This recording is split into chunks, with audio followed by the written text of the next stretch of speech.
Hello students, आज हम लोग स्टार्ट करेंगे नया chapter that is excretory system. ठीक है, तो एनसीईआरटी में इसका नाम excretory products and there elimination है। ये आप लोगों ने पहले के क्लासेस में भी पढ़ा होगा। ठीक है, अबाउट किडनी और किडनी का क्या फंक्शन है, कैसे किडनी ब्लड को फिल्टर करती है, वो सारी चीज़ें हम लोग इस चैप्टर में पढ़ेंगे। ठीक है, काफ़ी इंपॉर्टेंट चैप्टर है ये, तो इसको हम लोग फटाफट स्टार्ट करते हैं। ठीक है, तो सबसे पहले क्वेश्चन आता है what is excretion.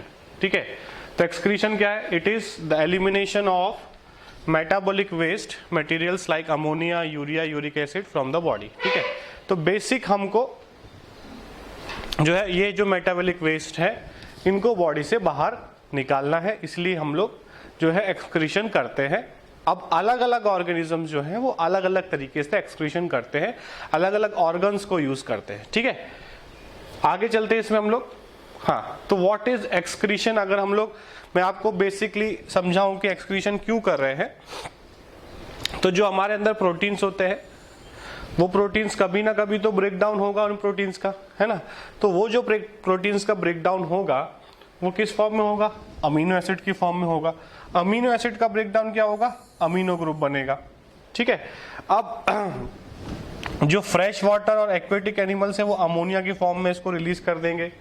Mammals and most amphibians sharks जो है वो यूरिया के फॉर्म में इसे एक्सक्रीट आउट करेंगे। ठीक है, अमीनो ग्रुप जो है वो नाइट्रोजन बेसिस से भी आ सकता है। Birds, insects, reptiles, land snail जो है वो यूरिक एसिड की फॉर्म में। तो जो नाइट्रोजिनस वेस्ट है, चाहे वो प्रोटीन से आ रहा हो या न्यूक्लिक एसिड से आ रहा हो, क्या हमको क्या निकालना है बॉडी के बाहर? Nitrogenous waste. ठीक है, सेल में बहुत सारे सेल्स मर रहे हैं, उसके डीएनए जो है वो डैमेज हो गए हैं, डीएनए खराब हो गए, तो वो डीएनए को डिग्रेड किया जाएगा तो नाइट्रोजन बेस से हमें अमीनो ग्रुप मिलेगा। उसी तरीके से जो पुराने ओल्ड प्रोटीन्स है उनके अमीनो एसिड्स डिग्रेड होकर अमीनो ग्रुप है उसका वो डिग्रेड होगा, तो वो हमको बॉडी के बाहर निकालना है। ठीक है, अलग अलग एनिमल्स अलग अलग तरीके से निकालते हैं according to their environment and according to their need. ठीक है, तो तीन तरह का हो जाएगा यहाँ पर टाइप्स ऑफ एक्सक्रीशन। अमोनोटेलिज्म, ठीक है, जो कि अमोनिया रिलीज करते हैं। यूरियोटेलिज्म, जो कि यूरिया रिलीज करते हैं, यूरिया जो है एक्सक्रीट करते हैं। और यूरिकोटेलिज्म, जो यूरिक एसिड जो है वो एक्सक्रीट आउट करते हैं। तो तीन तरीके के ऑर्गेनिज्म हो गए हमारे, अमोनोटेलिज्म, यूरियोटेलिज्म और यूरिकोटेलिज्म। ठीक है, अब एक एक करके हम इनको देखते हैं। फर्स्ट है हमारा अमोनोटेलिज्म। ठीक है, तो देखो एक चीज आप लोग समझ लो कि किसी की भी बॉडी है, ठीक है, चाहे वो फिश की है या ह्यूमन की है या एलिफेंट की है या लैंड स्नेल की है, किसी की भी है, उसके सेल्स में उसकी बॉडी में अमोनिया ही बनने वाला है। ठीक है, उसके सेल्स में उसकी बॉडी में अमोनिया ही बनने वाला है।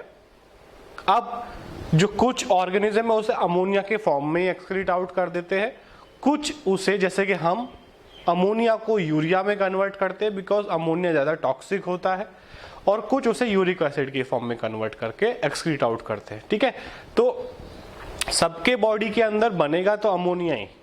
ठीक है, सबके सेल्स के अंदर अमोनिया एक नाइट्रोजनस वेस्ट बन रहा है।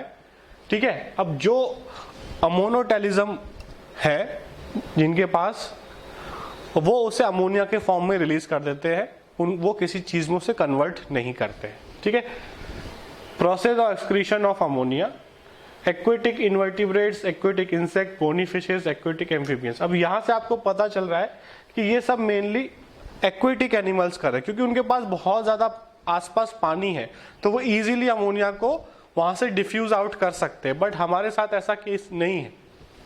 ठीक है, ammonia is highly toxic, so excretion needs excess of water. ठीक है, तो अगर आपके पास बहुत ज्यादा पानी है, आपके पास पानी की कमी नहीं है, तो आप अमोनिया को डायरेक्टली रिलीज कर सकते हो, बट हमारे साथ ऐसा केस नहीं है, इसलिए हम उसे यूरिया में कन्वर्ट करते हैं।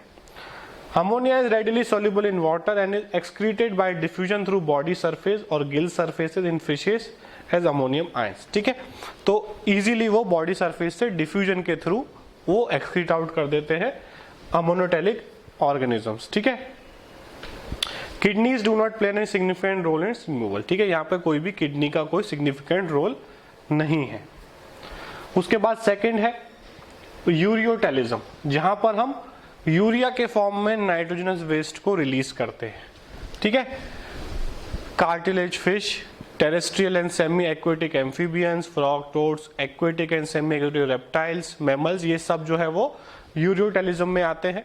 In liver ammonia is converted into less toxic urea, ठीक है। तो हमारे बॉडी में क्या होता है, जितना भी हमारे बॉडी में अमोनिया बना वो लिवर में जाता है और लिवर में उसे एक प्रोसेस के थ्रू हम कन्वर्ट कर देते हैं इन यूरिया, जो कि लेस टॉक्सिक है। हम अमोनिया को अगर अपने बॉडी में ज्यादा देर तक रखेंगे तो वो बहुत ज्यादा टॉक्सिसिटी दिखाएगा, हमारे सेल्स को डैमेज कर देगा, हमारे टिश्यूज को डैमेज कर देगा। तो हम क्या करते हैं कि जब तक चलो हम एक्सक्रीट आउट नहीं करें, जब तक इसे एक लेस टॉक्सिक फॉर्म में कन्वर्ट कर देते हैं, ठीक है।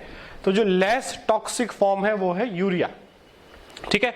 तो liver converts ammonia into urea, so it need only moderate quantity of water for excretion. अब यूरिया को एक्सक्रीट करने के लिए हमें ज्यादा पानी की जरूरत नहीं है जितना अमोनिया के लिए जरूरत थी, तो कम पानी में हम उसे एक्सक्रीट आउट कर सकते हैं, ठीक है।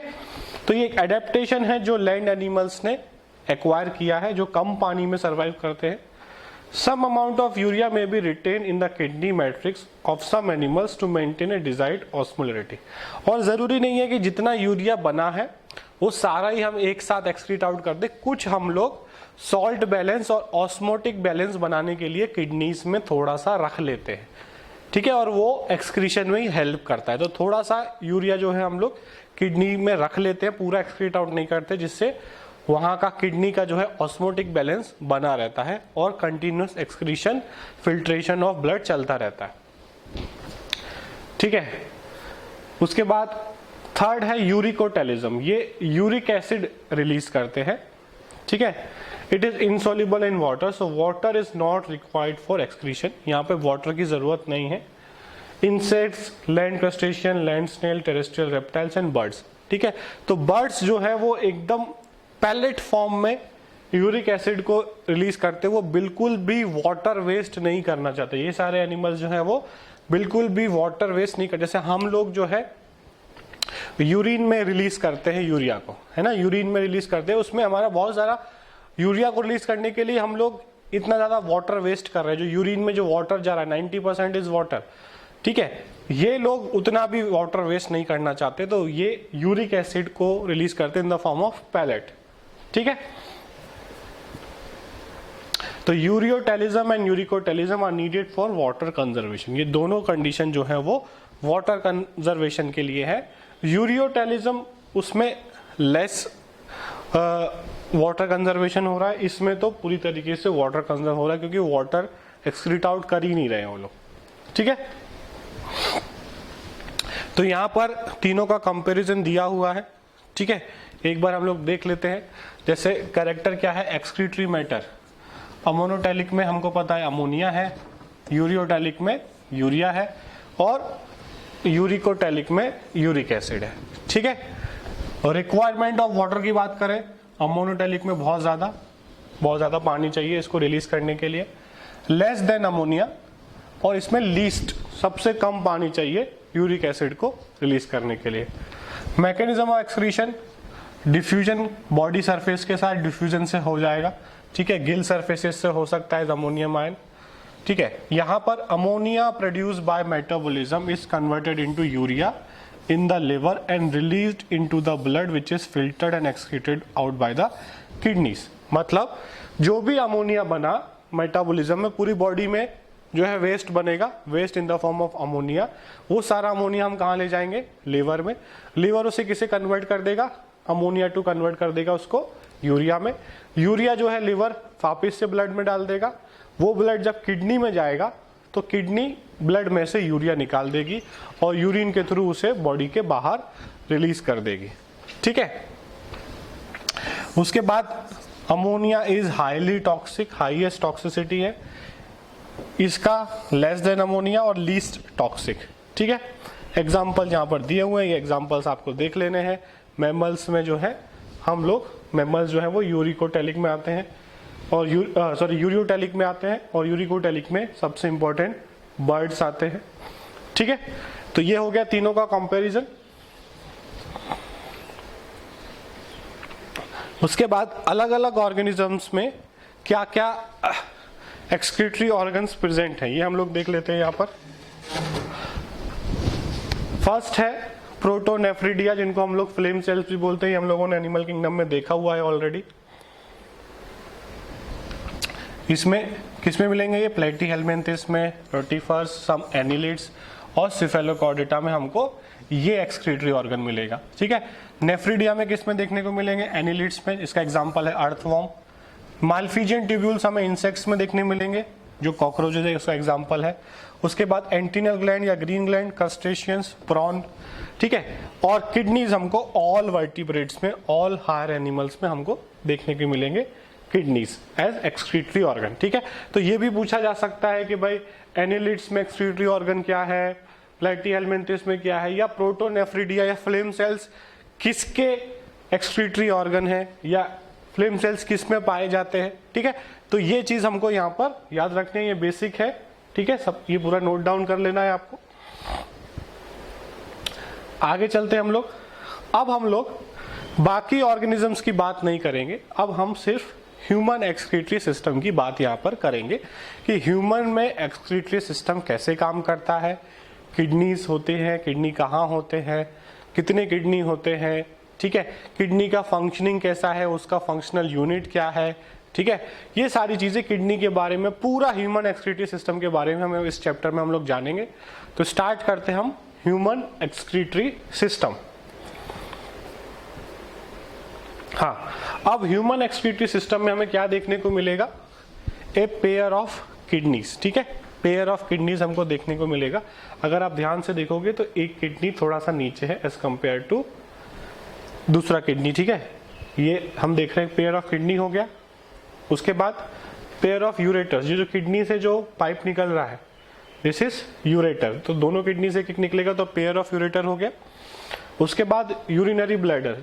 ठीक है, दिस इज यूरिनरी ब्लैडर, यहाँ पर ये यूरेटर्स आकर अपने जो कंटेंट है, जो यूरिन है, वो यहाँ पर ये स्टोर करेंगे यूरिनरी ब्लैडर में। और फाइनली जो है यूरिन जो है वो यूरेथ्रा के थ्रू बॉडी के बाहर चला जाएगा। ठीक है, तो ये बेसिक सिस्टम है, हमको सबके बारे में पढ़ना है, किडनी के बारे में पढ़ना है, यूरेटर्स के बारे में, यूरिनरी ब्लैडर और यूरेथ्रा। ठीक है, मेजरली हमको फोकस करना है किडनी में, जो काफी कॉम्प्लेक्स ऑर्गन है। ठीक है, कैसे फिल्ट्रेशन करता है वो समझना है। ये तीनों में ज्यादा कुछ कॉम्प्लेक्सिटी नहीं है, ये सिर्फ ट्रांसपोर्टेशन का काम कर रहे हैं। ठीक है, ये दोनों सिर्फ किडनी से यूरेटर तक ला रहे हैं, सॉरी ब्लैडर तक। ये ब्लैडर जो है उसे कुछ टाइम के लिए स्टोर करता है यूरिन को, धीरे धीरे यूरिन बनता रहता है, इसमें स्टोर होता रहता है।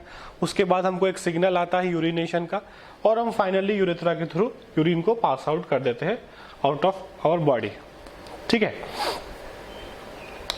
तो ये एक स्ट्रक्चर है जिसमें ये सारी चीजें मेंशन्ड है। यहाँ पर आप देखोगे दिस इज किडनी। ठीक है, अब किडनी में अगर आप देखोगे, अगर कोई पहचान सके ये क्या चीज है, ये क्या चीज है? दिस इज एड्रिनल ग्लैंड, जो किडनी के ऊपर प्रेजेंट होता है। ठीक है, उसके बाद जहां से ये यूरेटर निकल रहे हैं, इस वाले रीजन को क्या बोल रहे हैं? पेल्विस। ठीक है, बाहर वाला जो रीजन है किडनी का उसको हम बोलते हैं कॉर्टेक्स। ये जो दिख रहे हैं हमको, ये इनको हम बोलते हैं, इस रीजन को हम बोलते हैं मेडुला। अंदर वाले रीजन को हम हमेशा बोलते हैं मेडुला, और बाहर वाला रीजन जो है वो कॉर्टेक्स। मेडुला में हमें कुछ ये स्ट्रक्चर दिख रहे हैं जिनको हम बोलते हैं पिरामिड्स। ठीक है, इनको हम पिरामिड्स बोलते हैं। मेडुला में प्रेजेंट है, इसलिए इनको हम मेडुलरी पिरामिड्स भी बोलते हैं, जहां पर एक्चुअल में फिल्ट्रेशन होगा। ये फिल्ट्रेशन यूनिट्स हैं। ठीक है, तो उसके बाद अगर हम देखें, दिस इज रीनल आर्टरी।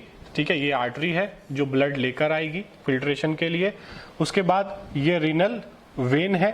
ठीक है, पीछे वाला ये, दिस इज रीनल वेन जो ब्लड को लेकर जाएगा।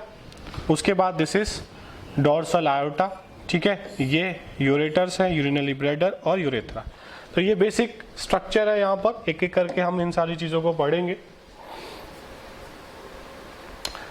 तो स्ट्रक्चर ऑफ किडनी की बात अगर हम करें तो किडनी जो है वो हमारे लोअर एब्डोमेन में पीछे की साइड, लोअर एब्डोमेन में पीछे की साइड हमको किडनीज देखने को मिलेंगी, पेयर ऑफ किडनीज देखने को मिलेगा, ठीक है।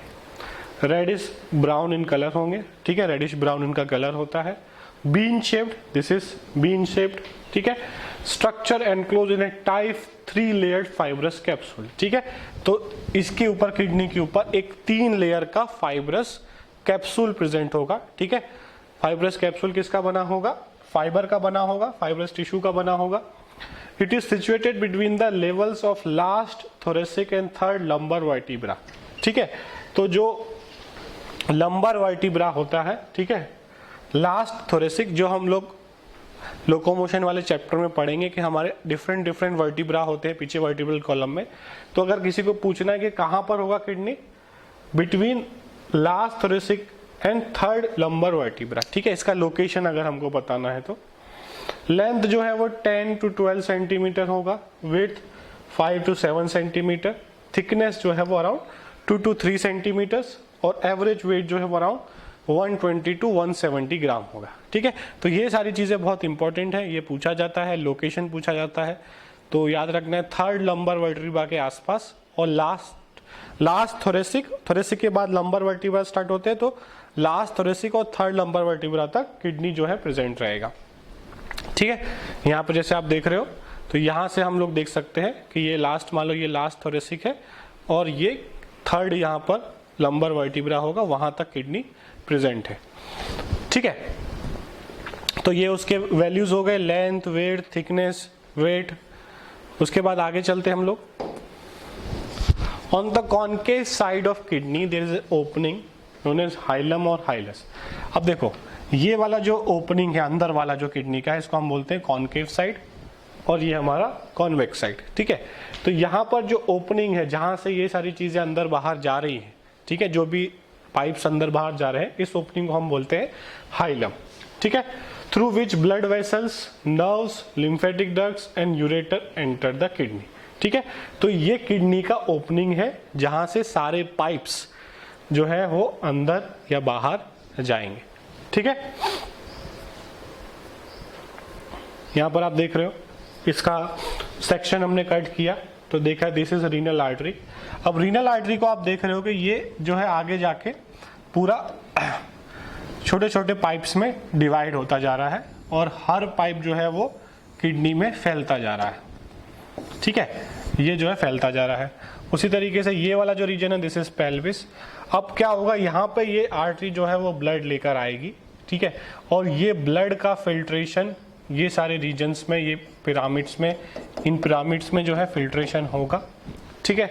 और फिल्ट्रेशन होने के बाद जो है वेन जो है उसको वेन लेकर आएगा, और आर्टरी उसको फिल्टर होके लेकर जाएगा, ठीक है। इनको हम, ये जो स्ट्रक्चर्स हमको दिखते हैं मेडुला में, ठीक है, इन स्ट्रक्चर्स को हम बोलते हैं मेडुलरी पिरामिड्स, ठीक है।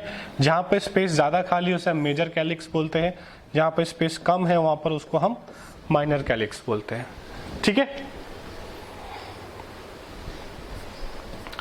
Hilum leads to funnel shaped cavity called renal pelvis, ठीक है। तो जहां पर हाइनल खत्म होता है वो कहलाता है रीनल पेल्विस, ये वाला रीजन, विद प्रोजेक्शन कॉल्ड कैलिसिस, और पेल्विस में ही ये कैलिसिस मिलेंगे, ठीक है। जो साइज में बड़े हैं वो मेजर, जो साइज में छोटे हैं वो माइनर, ठीक है।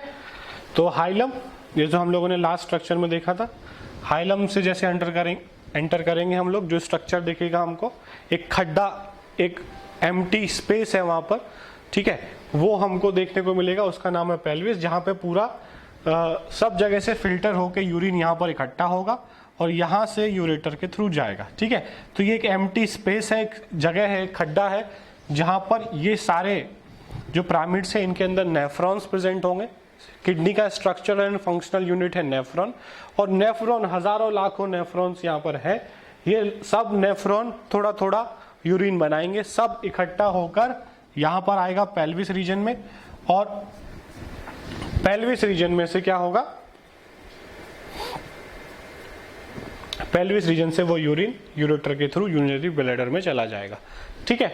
तो ये बेसिक फंडा है यहाँ पर जो हमको याद रखना है। आगे चलते हैं हम लोग इसमें। Kidney has outer cortex and inner medulla, ठीक है। तो जो बाहर वाला रीजन है वो कॉर्टेक्स, और अंदर वाला जो रीजन है, ये वाला जो रीजन है, इसको हम बोलते हैं medulla. Medulla has few conical projection called renal pyramids, या उनको हम मेडुलरी पिरामिड्स बोलते हैं, ठीक है। ये जो स्ट्रक्चर्स हमको देखने को मिल रहे हैं, these are medullary pyramids projecting into the calyxes, ठीक है। कहाँ जा रहे हैं, कहाँ की तरफ एंड कर रहे हैं, ये कैलिक्स की तरफ एंड कर रहे हैं।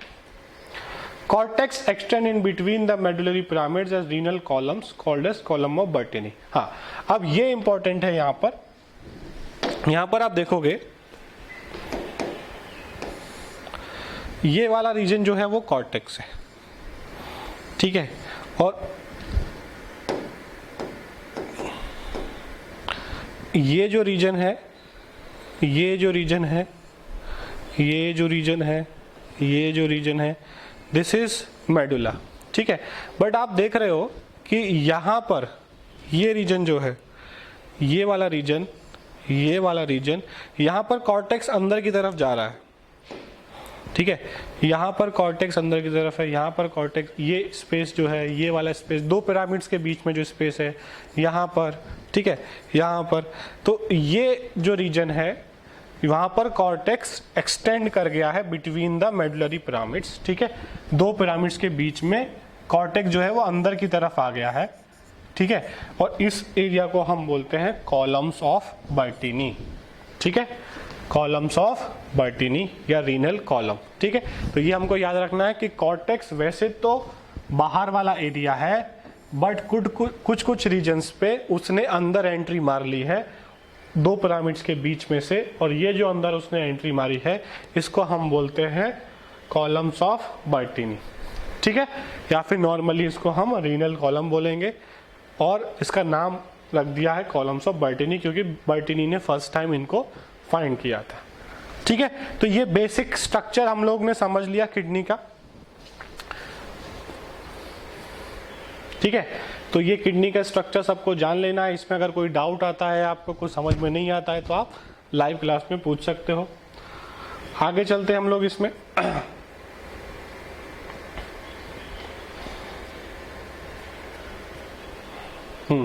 अब आता है इसका functional unit, that is nephron, ठीक है। तो जो भी हमारे पिरामिड्स हैं उनके अंदर बहुत सारे नेफ्रॉन्स प्रेजेंट होते हैं, वो नेफ्रॉन्स एक्चुअल में फिल्ट्रेशन करते हैं, ठीक है। तो जो बाहर से आर्टरी लेकर आ रहा है ब्लड को, उस ब्लड को हम छोटे छोटे पाइप्स के थ्रू अलग अलग filtration unit that is nephron उसमें डाइवर्ट कर देते हैं, और नेफ्रॉन में जो है फिल्ट्रेशन होता है, फिर एब्जॉर्प्शन होता है, और फाइनली वो यूरेटर की तरफ यूरिन चला जाता है, ठीक है। यहाँ पर क्या होता है, कैसे फिल्ट्रेशन होता है, ये हम आगे देखेंगे। पहले हम इसका स्ट्रक्चर समझ लेते हैं, ठीक है। तो each kidney has nearly around 1 million tubular nephrons, ठीक है। दोनों एक किडनी में जो है 1 मिलियन नेफ्रॉन्स प्रेजेंट होते हैं। They are the structural and functional unit of kidney, ये हमको याद रखना है। Each nephron has 2 parts, glomerulus and renal tubule, ठीक है। ये वाला जो रीजन है जहां पर एक्चुअल में फिल्ट्रेशन होता है उसको हम बोलते हैं ग्लोमेरुलस, और ये पूरा पाइप लाइक स्ट्रक्चर जो है यहां से लेके यहां तक, इसको हम बोलते हैं रीनल ट्यूब्यूल, जहां पर रीएब्जॉर्प्शन होता है, ठीक है। हाँ, तो ग्लोमेरुलस क्या है, ये वाला जो स्ट्रक्चर है, देखो यहां पर एफरेंट आर्ट्रियोल जो है वो क्या करेगा, ब्लड लेकर आएगा। It is a tuft of capillaries formed by efferent arteriole, ठीक है। एफरेंट आर्ट्रियोल जो है मतलब जो ब्लड लेकर आ रहा है यहां पर, ठीक है, fine branch of renal artery. तो यहां पर ये ब्लड लेकर आएगा, ठीक है, ये ब्लड लेकर आ रहा है यहां पर, और ये ब्लड लेकर जाएगा बाद में जब फिल्ट्रेशन हो जाएगा, ठीक है। Blood from glomerulus is carried away by efferent arteriole, ठीक है। यहाँ से ब्लड जो है वो बाहर चला जाएगा, यहाँ से ब्लड अंदर आएगा। यहाँ पर आप देख रहे हो बहुत एक ये पूरा स्ट्रक्चर बना हुआ है, इसको हम बोलते हैं ग्लोमेरुलस, और ये पूरे स्ट्रक्चर को हम बोलते हैं बोमेन्स कैप्सूल, ठीक है। आगे हम लोग देखेंगे इसको। It begins with a double walled cup like Bowman's capsule, ठीक है, इसको हम बोल रहे हैं बोमेंस कैप्सूल, ये पूरे स्ट्रक्चर को, विच एनक्लोजेस द ग्लोमेरुलस, ठीक है। तो ग्लोमेरुलस क्या है, आर्टरी के छोटे छोटे पाइप्स हैं जहां पर फिल्ट्रेशन होगा और नेफ्रॉन ने उसे चारों तरफ से पकड़ा हुआ है, ठीक है। तो इस पूरे स्ट्रक्चर को हम बोल रहे हैं बोमेंस कैप्सूल। यहाँ पे स्पेलिंग थोड़ी गलत लिखी हुई है, ठीक है, बोमेंस कैप्सूल का स्पेलिंग ये होगा, यहाँ पर MANS आएगा, ठीक है। The inner invaginated wall that lines concavity of Bowman's capsule is composed of special type of cells called podocytes, ठीक है। तो बोमेंस कैप्सूल में कुछ special type of cells present होते हैं जो फिल्ट्रेशन में हेल्प करते हैं, जिनका नाम होता है पोडोसाइट्स। ये बहुत बार क्वेश्चन आया हुआ है कि पोडोसाइट्स कहाँ प्रेजेंट होते हैं, तो हमें याद रखना है कि इनर वॉल में प्रेजेंट है, ठीक है, कहाँ पर, बोमेंस कैप्सूल में, ठीक है। और ये फिल्ट्रेशन में हेल्प करते हैं। कैसे हेल्प करते हैं हम लोग आगे जब फिल्ट्रेशन पढ़ेंगे तब देखेंगे। तो ग्लोमेरुलस में क्या आएगा हमारा, ग्लोमेरुलस ये आर्टरी वाला स्ट्रक्चर, बोमेंस कैप्सूल जो नेफ्रॉन का पार्ट है, और दोनों को मिलाकर हम बोलते हैं मालफिजियन बॉडी या रीनल कॉर्पसेस, ठीक है।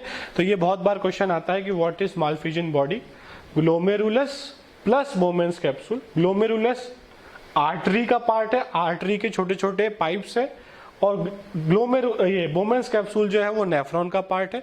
तो नेफ्रॉन ने कुछ इस तरीके से स्ट्रक्चर बनाया हुआ है, और यहाँ पर आर्टरीज बाहर से आई हुई है। आर्टरीज में क्या आएगा, ब्लड आएगा, वो ब्लड जो है ग्लोमेरुलस और बोमेंस कैप्सूल के थ्रू फिल्टर होगा, ठीक है। ब्लड जो है वो किडनी में नहीं जा रहा है, देखो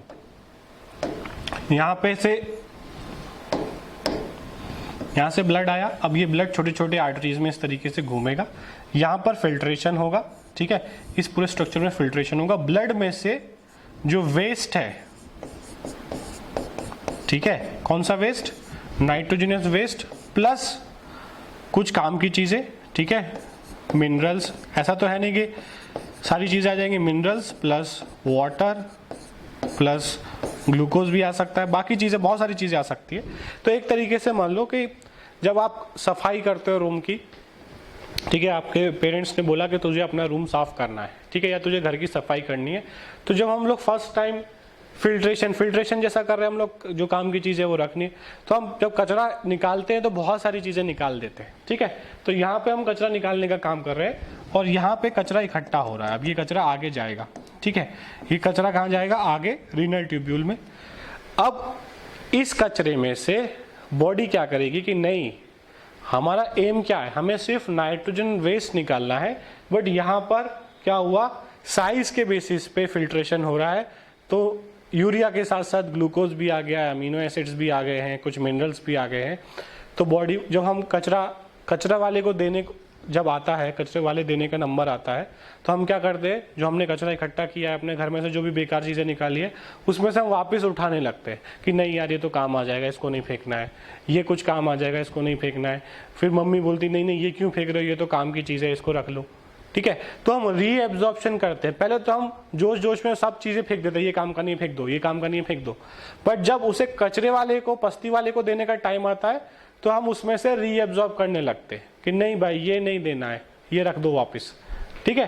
तो वो रीएब्जॉर्प्शन यहाँ होगा, क्यों, क्योंकि उसमें कुछ काम की चीजें हैं, ठीक है, उसको हम यूरिन में बाहर नहीं निकालना चाहते, हम सिर्फ नाइट्रोजन वेस्ट को बाहर निकालना चाहते हैं, ठीक है।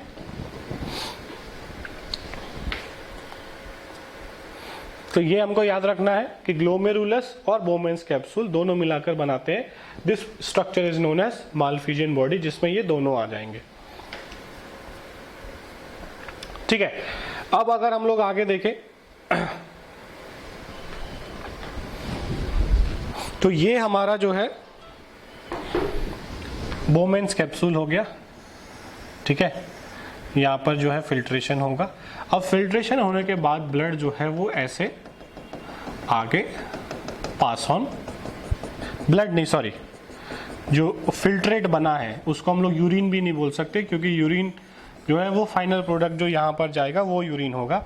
अभी जो फिल्ट्रेट बना है, मतलब किडनी ने, नेफ्रॉन ने जो चीजें बाहर निकालनी है, फिर बाहर फेंकने के लिए, अभी फेंका नहीं है, ठीक है, अभी उसमें से तो ये जो स्ट्रक्चर है ये रीएब्जॉर्प्शन का काम करेगा। फर्स्ट जो स्ट्रक्चर है यहाँ पर, जो बोमेंस कैप्सूल के बाद स्टार्ट होता है, इसे हम बोलते हैं प्रॉक्सिमल ट्यूब्यूल, ठीक है। फिर ये प्रॉक्सिमल ट्यूब्यूल एक स्ट्रक्चर बनाता है, ये पूरा ऐसे करके, ठीक है। इसको हम बोलते हैं लूप ऑफ हेनले। ये पूरे स्ट्रक्चर को हम बोलते हैं लूप ऑफ हेनले। इसमें जो नीचे की तरफ जा रहा है ये, इसको हम बोलते हैं descending limb of loop of Henley, और जो ऊपर की तरफ जा रहा है ये वाला, इसको हम बोलते हैं असेंडिंग लिम्ब। तो यहां से लेकर ये पूरा स्ट्रक्चर जो है, ये hairpin like structure is called as loop of Henle, ठीक है। उसके बाद लूप ऑफ हेनले यहाँ पर खत्म होता है, यहाँ के बाद स्ट्रक्चर स्टार्ट होता है, उसे हम बोलते हैं डिस्टल ट्यूब्यूल। और डिस्टल ट्यूब्यूल से फाइनली स्ट्रक्चर कहाँ जाता है, एक कॉमन कलेक्टिंग डक्ट में।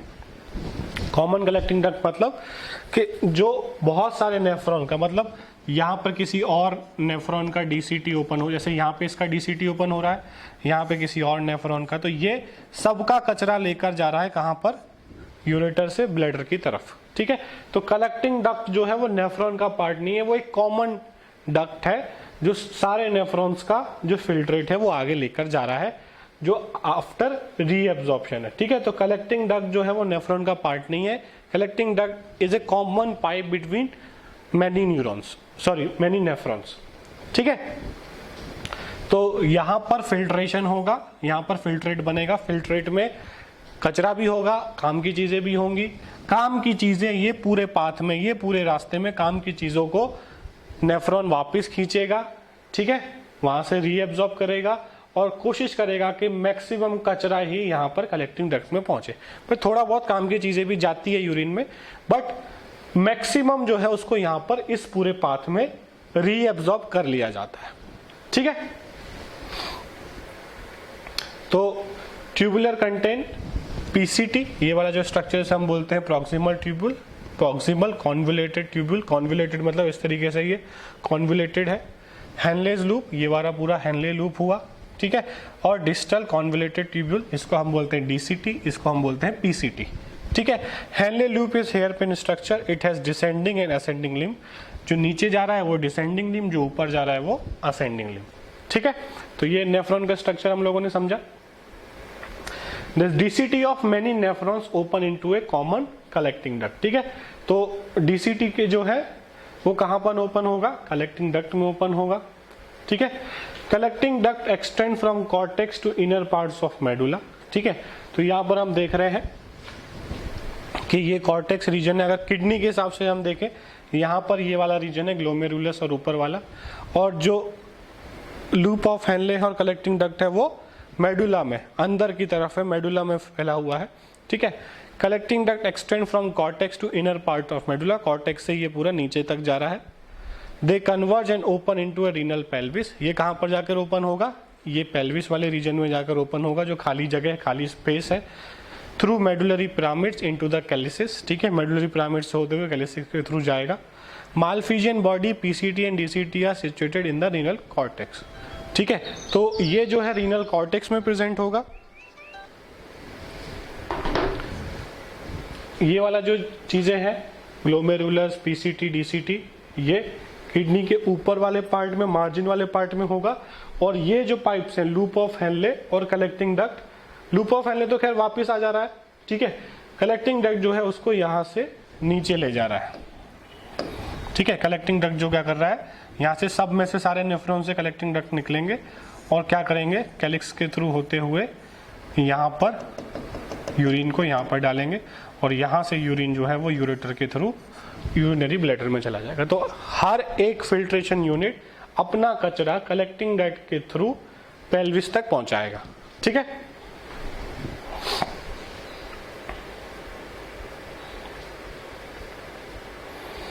उसके बाद the afferent arteriole emerging from glomerulus forms a fine capillary network, peritubular capillaries around the renal tubule। अब आप देख रहे हो यहाँ पर ये जो पाइप निकला एफरेंट आर्ट्रियोल, ठीक है, यहाँ से ब्लड आया था और यहाँ से ब्लड निकल गया।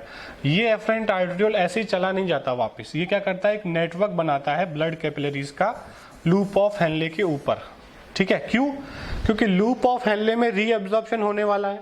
जो अंदर, इसके अंदर जो वाटर जा रहा है, जो फिल्ट्रेट जा रहा है, उसमें से ग्लूकोज निकालना है, अमोनिया निकालना है, तो निकाल के डालेंगे कहाँ, ठीक है।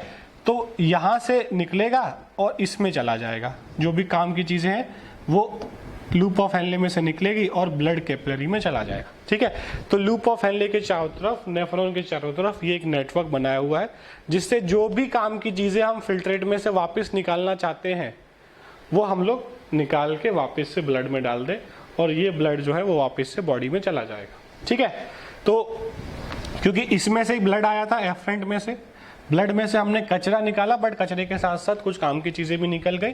तो इसने क्या किया, इसने वेट किया, इसने बोला कि मैं यहाँ पर एक नेटवर्क बनाता हूँ, जो काम की चीज़ें मुझ में से निकाल ली हैं वो वापस से रीअब्जॉर्प्शन करके मेरे को दे दो।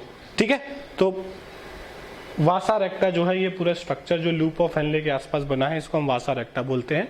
वासा रेक्टा ब्लड कैपिलरी का पार्ट है और लूप ऑफ हेनले नेफ्रॉन का पार्ट है। तो नेफ्रॉन से जो भी चीज़ें रीअब्जॉर्ब होंगी वो वासा रेक्टा में चली जाएंगी, ब्लड कैपिलरी में चली जाएंगी। ठीक है, तो ब्लड में से स्टार्टिंग में जो काम की चीज़ें आ गई थी वो वापस से डिपॉजिट कर दी जाएंगी।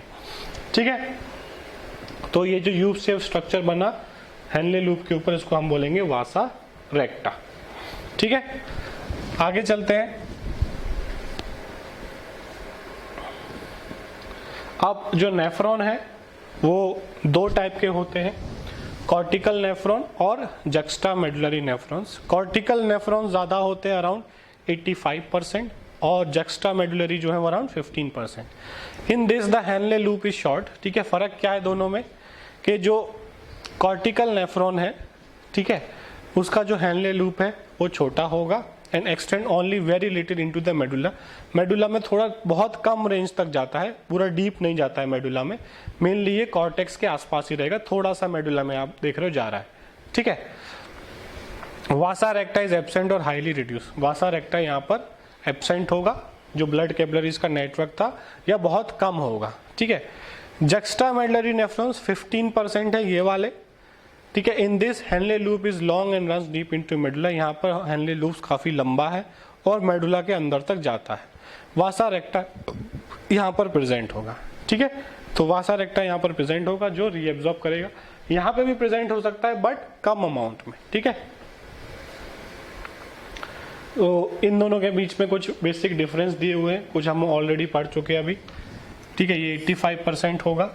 ठीक है, ये 15% ऑफ टोटल होगा। ये वेरी कर सकता है, ऐसा नहीं है कि हमेशा 15 ही रहेगा, 15 से 25 तक हो सकता है, बट अगर क्वेश्चन में आपको पूछा जाएगा तो आपको 15 के सबसे पास वाला टिक करना है। Malpighian corpuscles are located close to kidney surface. ठीक है, यहाँ पे जो मालफिजियन बॉडी है, मालफिजियन कॉर्पसल्स है, वो कॉर्टेक्स रीजन में होगा। यहाँ पे ये थोड़ा कॉर्टेक्स और मेडुला के आसपास होगा। ठीक है, अगर आपको देखना है स्ट्रक्चर तो मैं दिखा देता हूँ फिर से। यहाँ पे जो इसको हम बोलते हैं मालफिजियन बॉडी, ये वाला जो जहाँ पे फिल्ट्रेशन होता है, ये पूरा एकदम सरफेस पे कॉर्टिकल के पास है। ये थोड़ा नीचे की तरफ है, कॉर्टेक्स और मेडुला के बॉर्डर पे। ठीक है, इसलिए उसको यहाँ पर हम बोल रहे हैं कि मालफिजियन कॉर्पसल जो है वो जंक्शन पे प्रेजेंट है between cortex and medulla. Their loop of Henle mostly confined to cortex and very small part of it run to medulla। इसका जो loop of Henle का part है वो थोड़ा सा ही जाता है मेडुला में। यहाँ पे loop of Henle जो है वो काफी लॉन्ग होता है और मेडुला में नीचे तक जाता है। Peritubular capillary network is present, network is not well developed। यहाँ पे peritubular जो नेटवर्क है वो डेवलप नहीं है। वासा रेक्टा यहाँ पर एब्सेंट होगा, यहाँ पे वासा रेक्टा प्रेजेंट होगा। ठीक है, तो ये हो गए टाइप्स ऑफ नेफ्रॉन, उनके बीच में स्ट्रक्चर का डिफरेंस। ये बेसिक हम देख ले, एक बार फिर से पूरा रिवाइज कर ले। किडनी का स्ट्रक्चर है, किडनी में ये पिरामिड्स प्रेजेंट होगा, रीनल पिरामिड्स, उनके अंदर नेफ्रॉन प्रेजेंट होगा। नेफ्रॉन में ब्लड आएगा, यहाँ पर फिल्ट्रेट होगा। ठीक है, जो एफरेंट आर्टरियोल है वो एक पूरा पेरिट्यूबुलर कैपिलरीज यहाँ पर बनाएगा ये। ठीक है, वासा रेक्टा बनाएगा लूप ऑफ हेनले के आसपास। यहाँ पे जो भी फिल्ट्रेट हुआ वो इस फिल्ट्रेट इसके अंदर अंदर चलेगा, रीएब्जॉर्ब होगा, रीएब्जॉर्ब होके वापस से ब्लड में डाल दिया जाएगा, और जो भी फिल्ट्रेट फाइनली बचता है वो यहाँ पहुँच जाएगा कलेक्टिंग डक्ट में, और कलेक्टिंग डक्ट के थ्रू ये पहुँचेगा यूरेटर में, और यूरेटर से यूरिनरी ब्लैडर में। ठीक है, तो ये बेसिक स्ट्रक्चर हो गया हमारा नेफ्रॉन का। तो यहाँ पर हम लोग ये लेक्चर खत्म करते हैं। ठीक है, इसको आप बेसिक एनसीईआरटी से रीड करो। ठीक है, स्टार्टिंग से ये चैप्टर एनसीईआरटी से रीड करो। किडनी का स्ट्रक्चर, नेफ्रॉन का स्ट्रक्चर। अब हम लोग नेक्स्ट लेक्चर में इसके फंक्शनिंग की बात करेंगे कि कैसे ये काम करता है, फिल्ट्रेशन कैसे होता है, कौन से सेल इन्वॉल्व हैं, कितनी लेयर्स वहाँ पर इन्वॉल्व हैं, वो सारी चीज़ें हम लोग नेक्स्ट लेक्चर में जो हम लोग स्टार्ट करेंगे। ठीक है, थैंक यू।